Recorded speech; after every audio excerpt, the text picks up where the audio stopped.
Bem-vindos a mais um momento de estudo.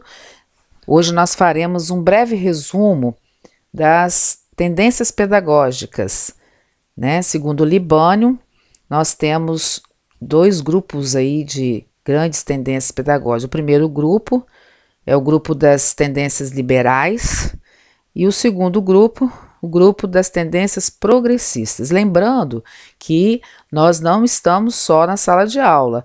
Toda a nossa prática ela é fundamentada em alguma tendência.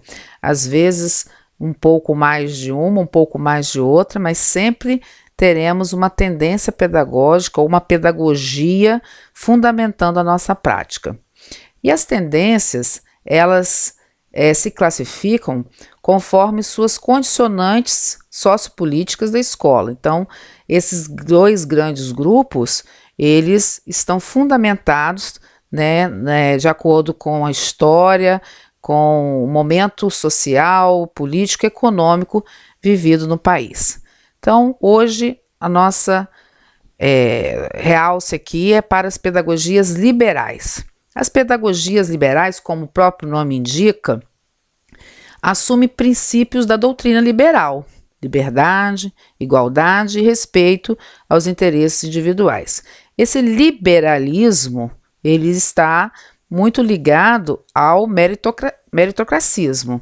Então, a ideologia liberal, ela não tem um projeto de transformação social.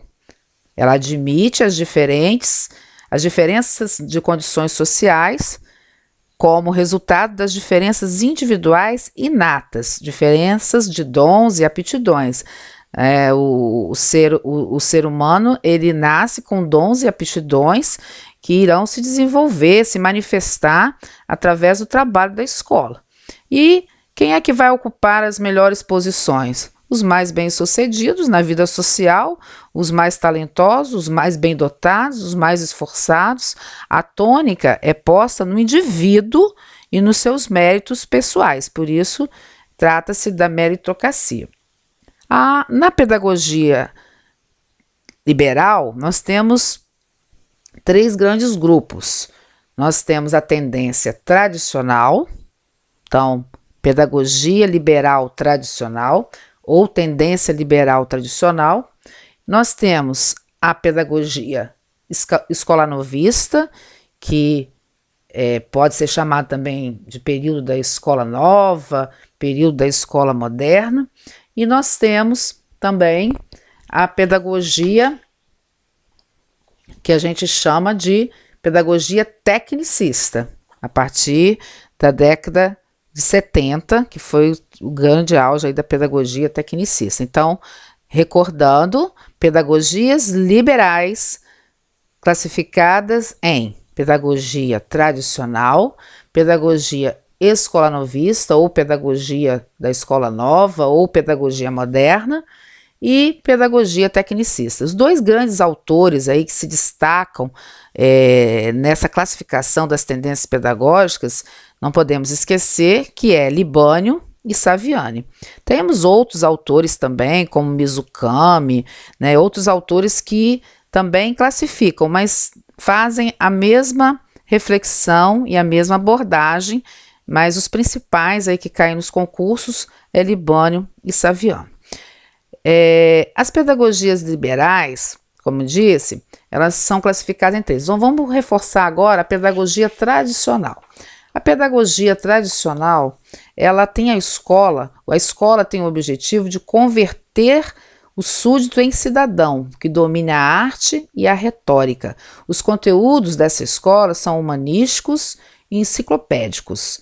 O professor é o centro do processo, o aluno é passivo.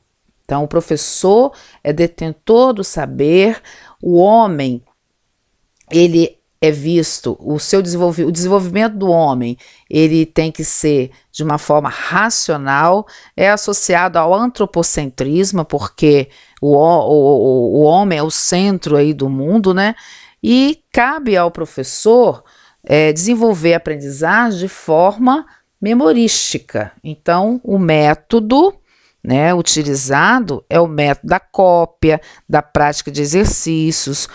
O assunto é apresentado de forma expositiva pelo professor. O professor apresenta uma verdade imposta, é o método impositivo. Expositivo, né? E existem, a forma de aplicação do conteúdo é através simplesmente de exercícios repetitivos. A pedagogia tradicional, ela foi difundida inicialmente pelos jesuítas, né? Os jesuítas, então, que começaram a difundir a pedagogia tradicional e perdurou por muito tempo aí na nossa educação. Uma outra característica importante também da pedagogia tradicional é a repetição e memorização de conceitos e fórmulas. Então, as fórmulas precisam ser decoradas para serem repetidas nos exercícios. Então, pedagogia tradicional. Vamos para a segunda classificação da pedagogia liberal, é a pedagogia nova, ou renovadora, ou moderna, né?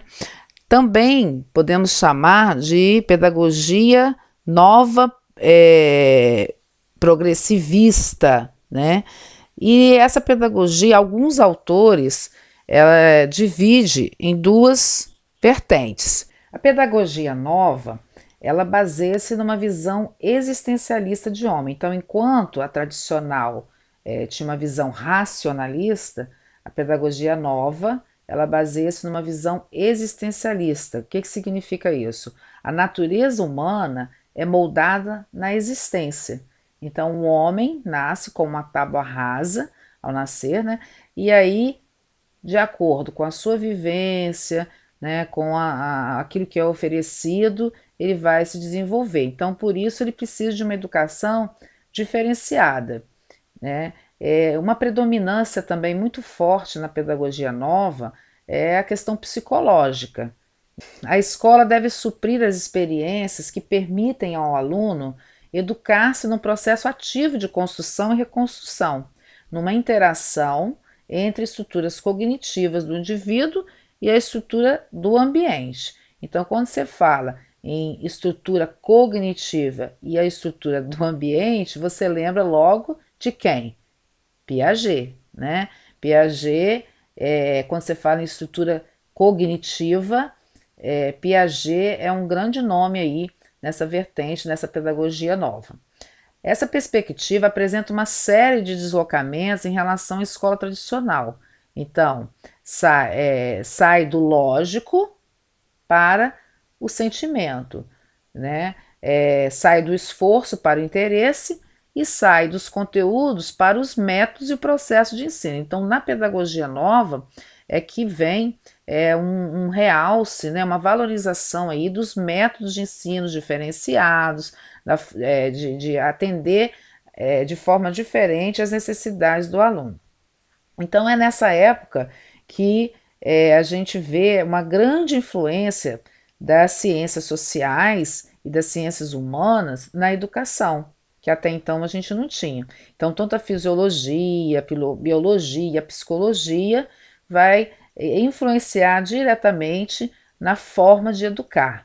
Então, educar-se para a vida, constituindo uma educação integral do aluno, desenvolvimento de suas aptidões, dos valores morais, dos hábitos de higiene, saúde, vida cívica, social, literária e artística.